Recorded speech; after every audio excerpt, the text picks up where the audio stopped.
the human being innately is afraid and apprehensive of change. This is why it's so easy just to follow, to imitate blindly, because then you don't have to feel like you're responsible. You can blame somebody else.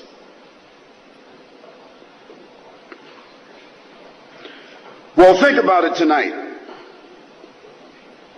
Is our purpose in this world simply to eat and sleep and dress and work and acquire some material things and enjoy ourselves? Well, the hedonists, they will tell you, that is the pleasure seekers, the worldly people who only want to enjoy themselves, who are only concerned about taste and touch and feel and smell and have and possess.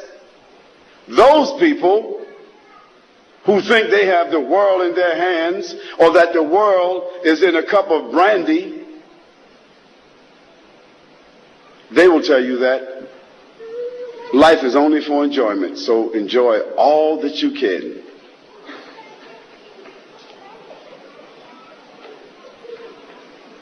Is this our purpose? Why are we born? What is the object of our existence?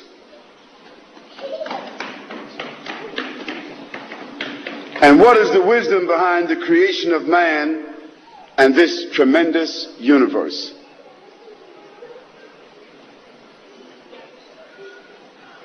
Think about that question. Think about it seriously. Now, some people will argue that there's simply no proof of any divine origin of this world. And there's no proof that there's a God. And there's no proof that this universe has come about through any divine purpose. There are those who argue that. And some of them, they occupy some of the higher places in academia, in government. Some of them occupy some of the elite positions in society and in our lives. Some of them are called central personalities. But they themselves are confused. They also have their own frustrations. And I'd like to share a statistic with you.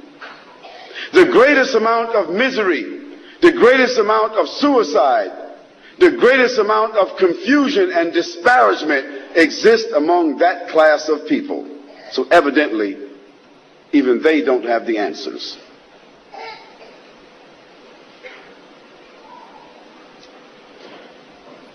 Now, there are people who argue this way, and they say that perhaps this world came about by chance. That means random. That's what chance means, random.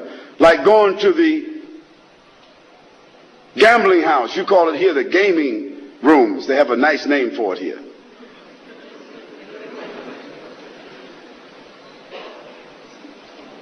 It's a place of immorality. It's a place where you put your life savings on the line. You're trying to get something for nothing. You put your hard-earned money. Sometimes the man doesn't tell his wife, or the wife doesn't tell her husband, and they lose their house and their lives, taking a chance, trying to earn something for nothing.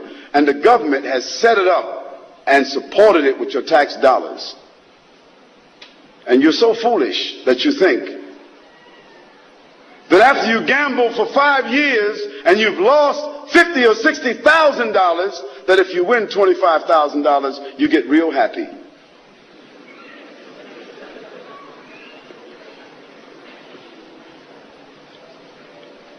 So thinking that this world came about by chance is the same as thinking that when you put money in a slot machine that the numbers come up by chance. They don't. Everybody knows that the casinos are rigged and only the house wins all the time.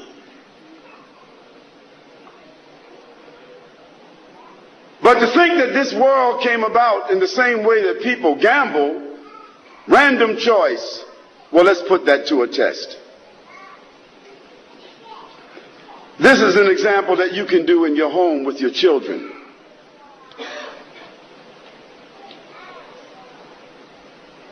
Take 10 marbles, number them 1 to 10, and put them inside of a bag and shake the bag. And then close your eyes without looking inside that bag. Pull out number 1. Pull out marble number 2. Pull out marble number 3. In that order. Just 10 marbles, that's all. 5, 10. What do you think the chances are pulling out those 10 marbles in that order without looking at them? Is anybody here that's a mathematic genius, knows about calculus, knows the random chance? Does anybody know the chance? 26 million to 1. That's only 10 marbles. That's called a micro example. Now let's go a little bit further out to a macro example. The earth that we are on is one planet among 9, or some people say 11, in our solar system, isn't it? And our sun that gives energy and light and gravity is the center of our solar system. And our sun is only one star, and it happens to be one of the smaller stars in our galaxy called the Milky Way. And the Milky Way is only one of the smaller galaxies in the nebula called the Andromeda. And the Andromeda has itself millions of galaxies like the one that our sun is a part of. And there are millions, or literally countless, galaxies, clusters of galaxies like the Andromeda, that have been predicted by sending out sound and light. And they have sent out sound and light that has never returned. Now all of this diverse order that we see in the heavens, that we are able to somewhat calculate and predict, that we call night and day, time, all of this is in order that allows us to calculate. Tell me, if you can't pull out 10 marbles in order, how did all of this come in order?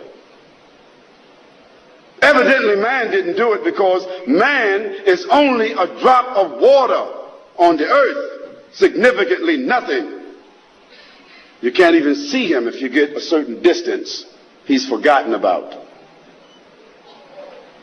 So I say to you, certainly, this whole great world with all of its great orchestration could not have just come together. And even if we accept the Big Bang Theory, someone had to create that combustion. Because after the bang came about, everything came in order. So order does not come from disorder.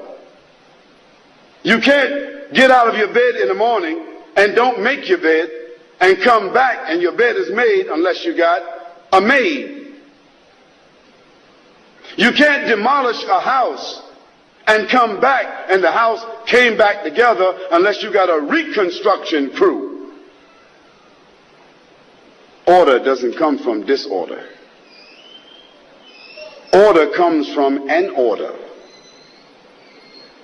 An order means a legislation. It means a science. It means a fact. It means a determination.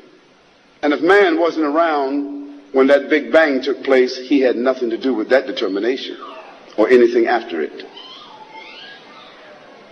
Here I would like to mention a few verses of the Quran that address this subject, because the Quran was revealed more than 1400 years ago, a book of 6,626 verses that has been retained and memorized, preserved since the time that it was revealed more than 1424 years ago. Memorized in the time of the Prophet, peace and blessing be upon him, who received it in his own life, memorized by his companions, and the same Quran is with us today. And among the people sitting here, I'm sure there are 5 or 10 people who have memorized the entire Quran. This is the phenomena. If Muhammad, peace and blessing be upon him, never left anything else as a proof of his miracle and his prophethood to the world, it would be the Quran. I asked my brother to recite just a few verses and then I'll translate it.